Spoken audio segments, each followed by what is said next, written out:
आगे चलते हैं खेल में संस्कार जी। 7वां प्रश्न आएगा 1,00,000 रुपए और वो प्रश्न आपके सामने ये रहा। इनमें से किस जानवर के पिछले पैरों पर पराग एकत्र करने के लिए कॉर्बिक्यूला नामक एक संरचना होती है? Which of these animals has a structure called the corbicula on their hind legs to collect pollen? Options: A, snail, B, honeybee, C, mouse या D, sparrow, घोंघा, मधुमक्खी, चूहा या गौरैया?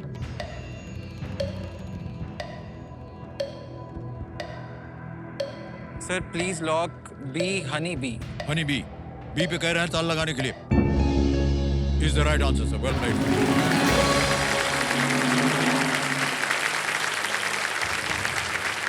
ये जो मधुमक्खियाँ होती हैं, ये फूलों का रस पीने के लिए उनके करीब पहुंचती हैं जी।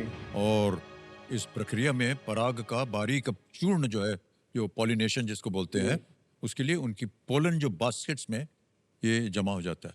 तो साथ में एक उनके साथ टोकरी भी चलती है, उसमें वो डालते रहते हैं पोलन को। अजीब है सर, देखिए पिछले पाँव में जा करके ये बनाया जाता है।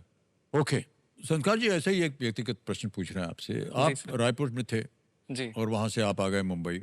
जी। इसलिए आए क्योंकि आप जो आप काम करना चाहते थे जी सर, उसको आप यहाँ पर और बढ़ावा देना चाह रहे थे। तो ये शहर जो है मान्यवर आसान शहर नहीं है। बिल्कुल नहीं सर। इधर बड़ा परिश्रम करना पड़ता है। जी। कितनी देर लगी आपको, आपका जो गुण है, टैलेंट है, जी, उसको एक तरह से रिकॉग्नाइज किया गया? सर रिकॉग्निशन थोड़ा थोड़ा बीच बीच में मिलता रहता है। मतलब मैंने खूब ओपन माइक्स किए, मैंने सोशल मीडिया मैनेजर का भी काम किया। मैं साइड में गिटार बजा रहा होता था तो किसी ने वहीं पे जहाँ काम करता था वहाँ बोल दिया कि तुम गिटार सिखा दो यहाँ पे। तो मैं गिटार सिखाने लगा फिर। Okay okay. तो ऐसे करते करते अभी मुझे थोड़ा रेगुलरली ऐसे काम मिल रहा है। जी, काम मिल रहा है। जी जी। तो अभी मुझे 5 साल हो गए हैं यहाँ पे। ओके। जी, पर मैं जैसे अपने खुद के गाने भी मैं रिलीज करता हूँ। मैं फिल्मों से इंडिपेंडेंट, जैसे हाँ okay. Independent singer song writer जिसे कहते हैं, मैंने अपने भी गाने रिलीज करना शुरू किए 2020 में। तो अब मैं धीरे धीरे करके मैं लिखता भी रहता हूँ, कंपोज भी करता हूँ, जी जी। उसी को प्रोड्यूस भी करता हूँ, मिक्स भी करता हूँ। मैं बस ऐसा कुछ बनाना चाहता हूँ जो आगे आने वाले समय लोग 40-50 साल तक सुने। याद जैसे रखें उसको। क्या बात है, वाह। जैसे हम अभी पुराने गाने सुन रहे हैं आज तक। जी हाँ जी हाँ। जब आपने ऐसा सोचा और आपने जैसे मान लीजिए किसी अपने कंपोज किए हुए संगीत को आपने बाहर भेजा, तो उसका कुछ रिस्पांस आया आपके पास? हाँ सर, मुझे एक दो गानों के लिए, एक गाने के लिए बेस्ट लिरिसिस्ट का अवार्ड मिला मुझे। वाह क्या बात है, वेल डन।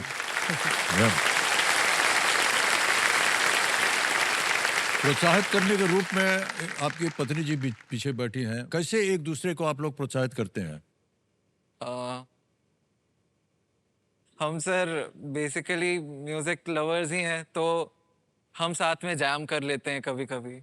या दोनों सिंगर हैं, म्यूजिक फील्ड से बिलोंग करते हैं, जी जी। तो एक दूसरे को समझ पाते हैं। तो हम एक दूसरे को बेटर वेज में सपोर्ट कर पाते हैं। दोनों को पता है कि कितनी अनसर्टेनिटी है इस फील्ड में। बस एक दूसरे को सांत्वना देते हैं थोड़ी, कि थोड़ा पेशेंस रखते हैं, आगे और काम मिलेगा और अच्छा वक्त आएगा। जी जी जी, बहुत अच्छी आदतें हैं ये। जी और एक ऐसे ही हम बात बोल रहे हैं भाई साहब। जी। संगीत में हमारे कुछ एक आध मित्र हैं, वो बहुत घनिष्ठ हैं। जी। तो धीरे धीरे उन्हीं के साथ बैठ करके हम लोग वो बनाते रहते हैं, सुनते रहते हैं। फिर भाई साहब एक छोटा सा एक कमरा था हमारे इधर घर में साइड में, जी। उधर एक छोटा सा हम स्टूडियो बना दिए हैं। हाँ। और हमारे लिए ये बड़ी अच्छी और सौभाग्य की बात होगी अगर आप दोनों कभी आ करके उधर गाएं और रिकॉर्डिंग करें।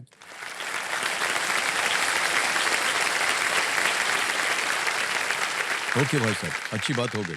चलिए आगे चलते हैं खेल में। 8वां प्रश्न आ रहा है, इसके लिए मिलेंगे आपको 2 लाख रुपए। 8वां प्रश्न आपके सामने अब ये रहा। वो देवी जी बैठी है ना बगल में, हमको देख नहीं पा रहे हैं। अच्छा। तो ऐसे ऐसे झुक के देख रहे हैं। अच्छा। आपके लिए हम कह रहे हैं, अभी झुकने की जरूरत नहीं, हम ऐसे ही बात करेंगे आपसे। और अगला प्रश्न आपके सामने ये रहा, और नहीं आपके लिए नहीं, इनके लिए बोल रहे हैं। इनमें से कौन एक गोंड साम्राज्य की रानी थी जिन्होंने मुगलों के खिलाफ लड़ाई लड़ी थी? Okay. Who among these was a queen of a Gond kingdom who fought against the Mughals? Option देखिए, ए रानी रुद्रमा देवी, बी रानी चेन्नम्मा, सी रानी अबक्का, या डी रानी दुर्गावती। गोंड।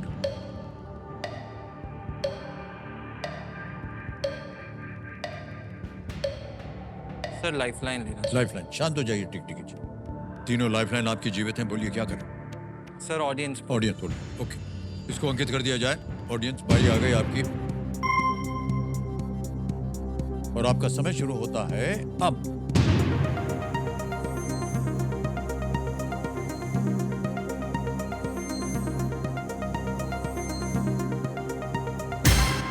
डी को दिया है सबसे ज्यादा प्रतिशत 50%, सी को मिला है 29 और ए को दिया है 20। बी को मिला है 1% मिला है। क्या कीजिएगा? सर मुझे भी डी लग रहा था, तो मैं ऑडियंस के साथ जाना चाहता ऑडियंस का चैट, अधिकतर ऑडियंस कह रही है डी। क्या करें? हूँ। डी रानी दुर्गावती को लॉक कर। डी पे कह रहे ताल लगाने के लिए। वाह, बधाई हो। Well played audience. उन्होंने अकबर की सेनाओं के खिलाफ लड़ाई लड़ी थी, और युद्ध में व्यक्तिगत रूप से उन्होंने उसका नेतृत्व किया था। ओके, मान्यवर, आ गया है नवा प्रश्न, और इसके लिए मिलेंगे आपको 3 लाख रुपए। सही उत्तर दीजिएगा। नवा प्रश्न आपकी स्क्रीन के ऊपर ये रहा।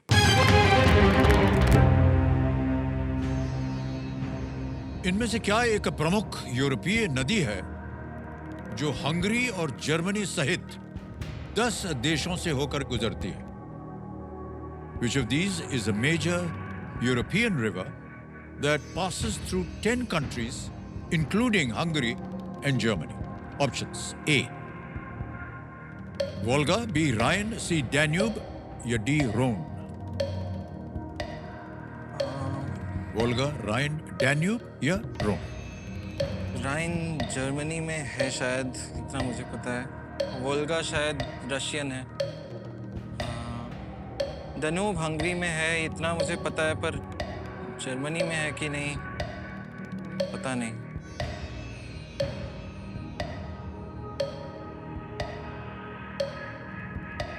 सर 50-50।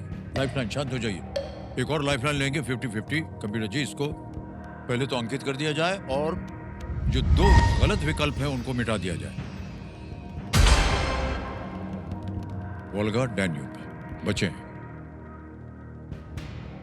एक सही, एक गलत। Sir please lock C Danube. C Danube कह रहे हैं ताल लगाने के लिए। बिल्कुल सही जवाब निकला आपका। 3 लाख रुपए जीते आपने भाई साहब। 10 देश जिनसे होकर डैन्यूब नदी जो है वो गुजरती है, वो है Germany, Austria, Slovakia, Hungary, Croatia, Serbia, Bulgaria, Romania, Moldova and Ukraine. इतने 10 देशों से होकर के ये डैन्यूब नदी निकलती है। ओके।